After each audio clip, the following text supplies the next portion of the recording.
फुलुरी तेल ज्वर जनित पीड़ारू ठाकुर मानकु सुस्थ करने यही तेल व्यवहार होता है। आषाढ़ शुक्ल पक्ष बा अणसर पंचमी रे महाप्रभु को फुलुरी तेल रे मालिश करा जाए।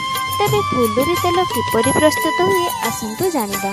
3टी सूर्या माटी घड़ी रे घणा पेड़ा राशि तेल सहित कृष्ण भोग धान बेणा चेर चंदन काठ केतकी चंपा बौल मालती मल्ली जुई जाई आदि फूलर मिश्रण करी शालपन्नी कंभार लबांग कुड़ी फणफणा कृष्णपन्नी बेल खणीबधु बटली खुआ अंकुराती गोखरा लंबागती देशी घी महू नबात खुआसरा आदि को मिसाई 1 वर्ष पर्यंत माटी तले पोती रखा जाए।